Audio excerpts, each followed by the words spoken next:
ሰላም ጤና ይስጥልኝ እንደምን ሰነበታችሁ ክብር ለሚገባችሁ ዓለም ሙሉ የምትገኙ የቻናላችን ቤተሰቦች ሩታው ሰላምታችን በእያላችሁበት በምድር ዳርቻ ይድረስልን እያልን ዛሬ ከሀገርና እስከ ዓለም ጫፍ ድረስ የሚገኙ አዳዲስ መረጃዎችን ወደ እናንተ እናቀርባለን። የብራን አድማጮቻችን ቀድሞ ዩቲዩብ ቻናላችን ስለተዘጋብን በአዲስ ቻናል ወደ እናንተ ተከስተናል።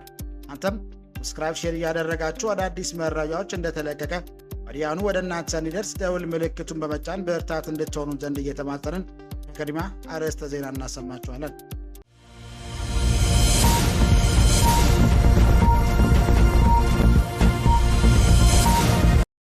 አትሌት ቀነኒሳ በቀለ የብሔራዊ ዲጂታል መታወቂያ ብራንድ አምባሳደር ሆነ። ብሔራዊ ዲጂታል መታወቂያ ፕሮግራም በአትሌቲክስ በተለያዩ ርቀቶች ዓለም ሪከርድ ባለቤት የሆነውን አትሌት ቀነኒሳ በቀለን የፋይዳ ዲጂታል መታወቂያ ብራንድ አምባሳደር አድርጎ ሾሞታል። ተሰሙታላችሁ። የህወሓት ታጣቂዎች ከተቆጣጠሯቸው ስፍራዎች ህዝቡ እየሸሸ ነው ተባለ። ኢትዮጵያ መከላከያ ሰራዊትና የፌዴራል ኃይሎች ከአላማጣና ኮረም ከተሞች መውጣታቸውን እየዘገበ ባለበት ወቅት ነዋሪዎቹም ለደህንነታቸው በመስጋት እየሸሹ መሆናቸውን ለቢቢሲ ገለጹ። ታደምጡታላችሁ። በሌላ ዜና የመቀሌ ከተማ አስተዳደር በበሬ ወለደ ወሬ በመሰረታዊ ሸቀጦች ላይ የዋጋ ጭማሪ በሚያደርጉና ህዝቡን በሚያሳስቱ ሰዎች ላይ እርምጃ እንደሚወስድ አስጠነቀቀ። ጠላቶቻችንና አጋሮቻቸው በሴራ ህዝባችን ለማዳከም የጥፋት ቀስትና ቀጣይነት አድርገው ሲጠቀሙበት ቆይተዋል ብሏል። ይህም በተመለከተ ዘገባ አሰራርተናል። በሌላ ዜና ህወሓት በትግራይ ከተሞች ወጣቶች ማፈስ መጀመሩ ተገለጸ። ህወሓት ታጣቂ ቡድን በትግራይ የተለያዩ ከተሞች የሚገኙ ወጣቶችን በኃይል እያፈሰ ወደ ግንባር እየወሰደ እንደሚገኝ ምንጮች ገለጹ። አዲግራት፣ አድዋና በሌሎችም የክልሉ ከተሞች የተጀመረው ይህ ወጣቶች አፈሳ በዋናነት በትግል ጥቅል ስም ወጣቱን ወደ ወልቃይት አቅጣጫ ለመውሰድ የታለመ መሆኑም ታውቋል። በዝርዝር የምትሰሙት መረጃችን ነው። በጋምቤላ ክልል ከቀናት በፊት ተከስቶ በነበረው የጸጥታ ችግር እጃቸው አለበት የተባሉ የመንግስት አመራሮች በቁጥጥር ስር እየዋሉ ይገኛሉ። ክልሉ ሰላም አሁን ላይ በአንጻራዊ መሻሻል ማሳየቱን የጋምቤላ ክልል ፖሊስ ኮሚሽነር ተናግሯል። በጋምቤላ ክልል ከተወሰኑ ሳምንት በፊት ተከስቶ የነበረው የጸጥታ ችግር አሁን እየተፈታ ነው ተብሏል። በዝርዝር እንመለከተዋለን። በቀጣይ ዜናችን በኦሮሚያ ክልል የተወሰኑ አካባቢዎች የሴት ልጅ ግርዛት በስፋት እየታየ ነው ተባለ። ይህንን ያለው ያንግ ላይቭ የተባለ መንግስታዊ ያልሆነ ተቋም ዛሬው ዕለት ይፋ ባደረገው የጥናቱ ውጤት ነው። በተለይም ጥናቱ በቀውስ ውስጥ ያለፉ ወጣቶች ህይወት ዙሪያ ትኩረቱን ያደረገ ሲሆን በ7 ያህል ነጥቦች ዙሪያ ጥናቱን ማካሄዱን ተናግሯል። አብራችሁ ስትቆዩ የምትሰሙት ይሆናል። አድማጭ የቻናላችን ቤተሰቦች ሰብስክራይብ ያላደረጋችሁ እንድታደርጉ እያልን እነዚህና ሌሎች ያሰባሰብናቸውን መረጃዎች ይዘን ቀጥታ በዝርዝርና በትንታኔ ወደምንመለከተው አቀናን።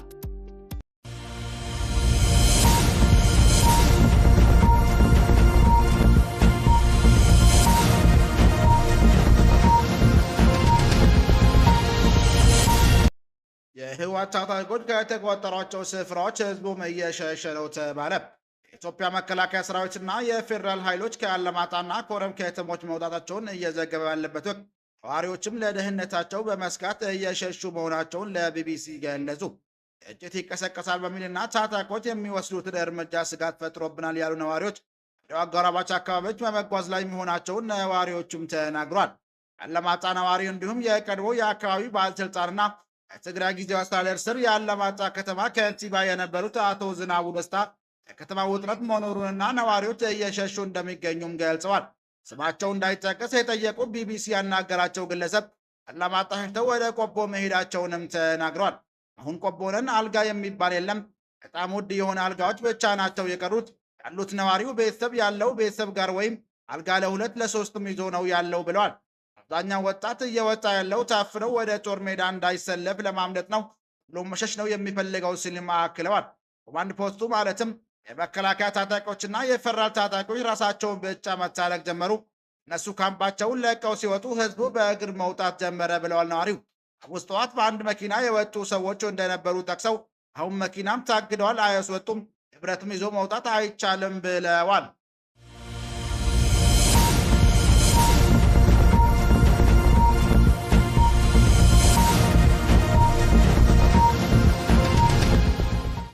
በተያያዘ በሌላ ዜና የመቀሌ ከተማ አስተዳደር በወሬ ወለድ ወሬ በመሰረታዊ ሸቀጦች ላይ የዋጋ ጭማሪ በሚያደርጉና ህዝቡን በሚያሳስቱ ሰዎች ላይ እርምጃ እንደሚወስድ አስጠነቀቀ።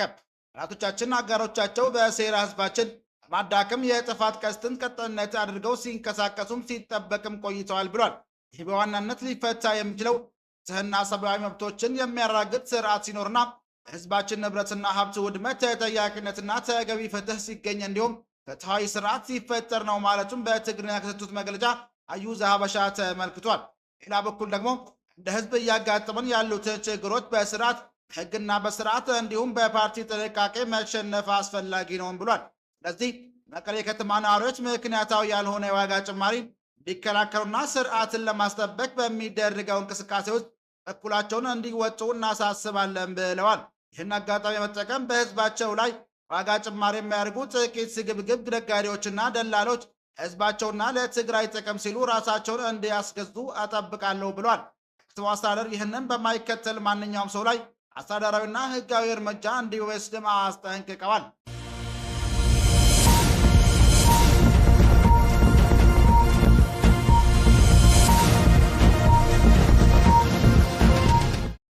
ህወሓት በትግራይ ከተሞች ወጣቶችን ማፈስ መጀመሩ ተገለጸ። ህወሓት ታጣቂ ቡድን በትግራይ የተለያዩ ከተሞች የሚገኙ ወጣቶችን በኃይል እያፈሰ ወደ ግንባር እየወሰደ እንደሚገኝ ምንጮች ገለጹ። አዲግራት፣ አድዋና በሌሎች የክልሉ ከተሞች የተጀመረው ይህ የወጣቱ ጨፈታ ዋናነት በትጥቅ ትግል ስም ወጣቱን ወደ ወልቃይት አቅጣጫ ለመውሰድ የታለመ መሆኑም ታውቋል። ቡድኑ በጠለምት በኩል በከፈተው ጦርነት ከፍተኛ የሰው ኃይልና ቁሳቁስ ኪሳራ እንደደረሰበት መረጃዎች ይጠቁማሉ። አካባቢው ከሚገኙ የሚሊሻ ኃይሎች ጋር በነበረው ፍልሚያ በርካታ ታጣቂዎች ሙትና ቁስለኛ ከመሆናቸውም በላይ ወሳኝ የተባሉ የጦር መሳሪያዎች መማረካቸውም ተናግረዋል። ይህን የተመናመነ የሰው ኃይል ለማካካስ ነው በአሁኑ ሰዓት በከተሞች የሚገኙ ወጣቶችን የማፈስ ስራ ላይ የተሰማራው ተብሏል። ከስፍራው የደረሰው መረጃዎች እንደሚያመለክቱት የታፈሱ ወጣቶች በመኪና ተጭነው ወደ ወልቃይት አቅጣጫ እየተወሰዱ ይገኛሉ። ይሁን እንጂ የትግራይ ወጣት ዳግም ለማያባራ ጦርነትና ለቡድኑ ፍላጎት ሲል ህይወቱን አሳልፎ መስጠት የለበትም የሚሉ ድምፆች እየተሰሙም ይገኛሉ። በመሆኑም ወጣቱ ይህንን የግዳጅ አፈሳ በመቃወም ራሱን በማደራጀት ላይ የሚገኘው ከትግራይ የሰላም ኃይል ጋር በመቀላቀል የቡድኑን ጥፋት ሊመክት እንደሚገባም ጥሪ ተላልፏል። በሌላ በኩል ህወሓት በራያ መሃኒ ወደ አፋር መጋሌ ቶንሳ ቀበሌ የከባድ መሳሪያ ድብደባ መጀመሩን የአንድ አፍታ ምንጮች ገለጹ። አንድ የአካባቢው ነዋሪ ከ8 ሰዓት ከ20 አንስቶ ወደ ቀበሌው የከባድ መሳሪያ ድብደባ እየተፈጸመ መሆኑን ለሚዲያችን ተናግሯል። ሌላ በኩል በዛሬው ዕለት በምስራቅ ጠለምት ወረዳ ደገብሬ ቀበሌ ውጊያ እንደነበረም አረጋግጠናል። አሁኑ ሰዓት የህወሓት ጦር ልድል መላ ቀበሌ፣ ልዩ ስሙ ስራር መጫሪ ቀበሌ፣ ልዩ ስሙ 30 ጎላና ስልባጫ ጨርቆስ ቤተ ክርስቲያን ደብረ ብራይ ቀበሌ፣ ልዩ ስሙ ዋዘቦ መሰላሰል ሚካኤል ተቆጣጥሮ እንደሚገኝ አንድ አፍታ ሚዲያ ምንጮች አስረድቷል። በተጨማሪም በትላንትናው ዕለት ዋልድባ በኩል ከእንስዬ እና ቡያ ወንዝ አካባቢ ጻድቃ፣ ቀርኒ እና መስክር የተባሉ ቀበሌዎች ለመቆጣጠር መንቀሳቀሳቸውም ታውቀዋል።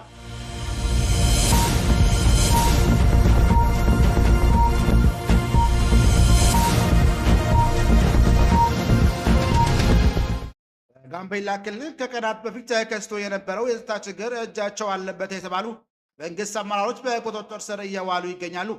ሁሉ ሰላም አሁን ላይ በአንጻራዊ መሻሻል ማሳየቱን የጋምቤላ ክልል ፖሊስ ኮሚሽነር ተናግሯል። ጋምቤላ ክልል ከተወሰኑ ሳምንት በፊት ተከስቶ በነበረው የጸጥታ ችግር አሁን እየተፈታ ነው ተብሏል። ክልሉ መንግስት በጊዜው ባወጣው መግለጫ የመጣውን ሰላምና ልማት ወደ ኋላ ለመመለስ እየሰሩ ያሉ ኃይሎች ያላቸው ወገኖች በየቦታው ሰዎች በመግደል ተሽከርካሪዎች ላይ ጥቃት በማድረስና ህይወት እንዲጠፋ በማድረግ ጉዳት አደርሰዋል ማለቱም ይታወሳል። አካላትና አመራርን ኢላማ ማድረግ ክልሉን ወደ ለየለት ህዝቦች እልቂት ለማስገባት የተለያዩ ሙከራዎች ሲደረጉ ተስተውሏል ሲልም መግለጫው ጠቅሶ ነበር። አሁን ስላለው አጠቃላይ የክልሉ የሰላም ሁኔታ ዛሬ በስልክ ደውለው ጠየቋቸው የጋምቤላ ክልል ፖሊስ ኮሚሽነር ምክትል ኮሚሽነር ዮች ገድኮት ሰሞኑን በጋምቤላ ከተማ ከፈጸመው ጥቃት ውጭ አጠቃላይ ሁኔታዎች ነገሮች እየተሻሻሉ ናቸው ብለዋል። የሀገር መከላከያና የፌዴራል ፖሊስ አባላት ጸጥታውን እየተቆጣጠሩት እንደሚገኙም ተናግረዋል። ትምህርት ቤቶችና የጤና ተቋማትም ተከትለው አገልግሎት እየሰጡ እንደሚገኙ የነገሩት ምክትል ኮሚሽነሩ ስጋት ምክንያት ስራ ያልጀመሩ ትምህርት ቤቶችም ግን አሉም ብሏል። የተፈጠረውን የጸጥታ ችግር ተከትሎ የሞቱና የቆሰሉ ሰዎች አጠቃላይ ብዛት ለማወቅ ሪፖርቱ የተለያዩ የክልሉ አካባቢዎች እየተሰበሰቡ እንደሆነና ይጠቃለሉ እንደሚገልጹም አቶ ዶች ነግረውናል። ችግር ውስጥ የመንግስት ተማሪዎችም ተሳትፎ እንዳላቸው አረጋግጠናል ያሉት ኮሚሽነሩ በዚህ ተጠርጥረው በቁጥጥር ስር የዋሉ እንዳሉ አክለዋል። ሰላም ችግሩን ፈጥረዋል የተባሉ ታጣቂዎች በቁጥጥር ስር ያዋሉ ሲሆን አሁንም በቀጠሉ ምክትል ኮሚሽነሩም ተናግረዋል።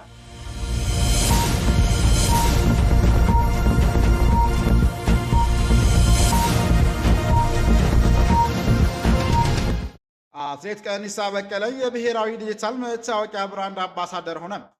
የብሔራዊ ዲጂታል መታወቂያ ፕሮግራም በአትሌቲክስ በተለያዩ ርቀቶች የዓለም ሪከርድ ባለቤት የሆነውን አትሌት ቀነኒሳ በቀለን የፋይዳ ዲጂታል መታወቂያ ብራንድ አምባሳደር አድርጎታል። አትሌት ቀነኒሳ በቀለ የብሔራዊ ዲጂታል መታወቂያ ብራንድ አምባሳደር ሆኖ የተሰየመው ብሔራዊ መታወቂያ ፕሮግራም የፋይዳ አምባሳደር ይፋዊ ስራ ማስጀመሪያ መርሃ ግብርን ባካሄድበት ወቅት ነው። ብሔራዊ መታወቂያ ፕሮግራም ፋይዳን ለሁሉም ለማድረስ 100% እቅድ መያዙም ተዘግቧል። እስካሁን ከ32 ሚሊዮን በላይ ዜጎች የመታወቂያ ባለቤት መሆናቸውና በዚህ ዓመቱም ለ90 ሚሊዮን ዜጎች ለማድረስ እቅድ መያዙም ተዘግቧል። ብሔራዊ መታወቂያ ፕሮግራም ዋና አስተባባሪ አቶ ዩዳሂ አርአያስላሴ ይህን ግብ ለመደገፍና ታዋቂና በህዝቡ ዘንድ ተቀባይነት ያለው ብራንድ አምባሳደር መሰየም አስፈላጊ ሆኖ በመገኘቱ አትሌት ቀነኒሳም ብራንድ አምባሳደር ማድረጋቸውንም ተናግሯል። አክለውም አትሌቱ በህዝብ ዘንድ ያለውን ተቀባይነትና ተወዳጅነት በመጠቀም ሁሉም የሀገሪቱ ክፍሎች ያሉ ነዋሪዎች የፋይዳ ዲጂታል መታወቂያ ተጠቃሚ ለማድረግ በጋራ እንደሚሰራም ገልጸዋል። አትሌት ቀነኒሳ በቀለ በኩሉ ሀገራዊ ፋይዳ ላለው ፕሮጀክት ብራንድ አምባሳደር ሆኖ በመመረጡ ክብር እንደሚሰማውም ተናግሯል። ፋይዳ አምባሳደር አትሌት ቀነኒሳ በቀለ አምባሳደርነት ቆይታው የተለያዩ የቴሌቪዥን ጣቢያዎች፣ የማህበራዊ ሚዲያ፣ የቢልቦርድ ማስታወቂያዎች ላይ መሳተፍ እንዲሁም የተለያዩ ኩነቶች ላይ በመገኘትና ንግግር በማድረግ ፋይዳ ዲጂታል መታወቂያን በተመለከተ የማስታወቅ ተግባራትን እንደሚያከናውን የጠበቀው ሲል የዘገበው ኢቢሲ ነው።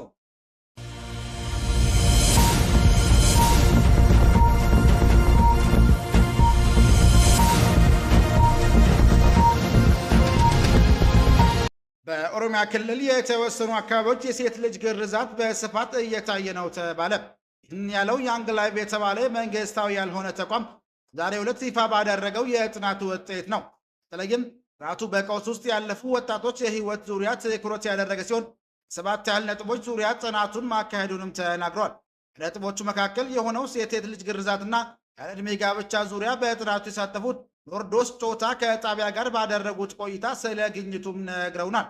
ተመራማሪዋ እንደሚገልጹት ጥናቱ ትኩረት ካደረገበት አንዱ የሆነው ኦሮሚያ ክልል መሆኑን ተናግረው እስካሁን የሴት ልጅ ግርዛት የሚታይበት መሆኑንም ይገልጻሉ። በክልሉ አብዛኛዎች አካባቢዎች ሴቶች ወደ 13 እና 14 ዓመት የዕድሜ ክልል አካባቢ እንደሚገረዙ ለማወቅ ተችለዋልም ብሏል። ማህበረሰቡ ዘንድ እንደ አስፈላጊ ነገር ነው የሚታዩ ያሉት ተመራማሪዋ ይህ ድርጊት ለትዳር ያዘጋጃታል ብለው እንደሚያምኑ መረዳት ተችሏል ብሏል። ከዚህም ይሄ ድርጊት ቀጥሎ መስተዋሉን ነግረውናል።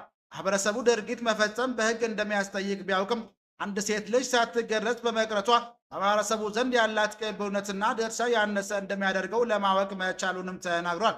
ሴቶችም ዘንድ በማህበረሰቡ ዘንድ ተቀባይነት አለማጣት መገረዝን እንደሚፈልጉ ተመራማሪዋም ይገልጻሉ።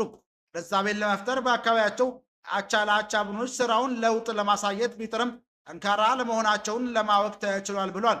እዚህ ጥናቱ ሲጀመር ጀምሮ ከተካተቱት ህጻናት ውስጥ 1/5 ያህሉ 18 ዓመት በታች ለማግባታቸው ከመረዳትም ተችለዋል። ክቡራን አድማጮቻችን ለዛሬ ያዘጋጀንላችሁ መረጃዎች ይህን ይመስል ነበር። ሰብስክራይብ ማድረግ፣ ደውል ምልክቱን መንካት እንዳይጠፋችሁ እያልን ሌላ ዜና እስክንገናኝ ድረስ መልካም ቀን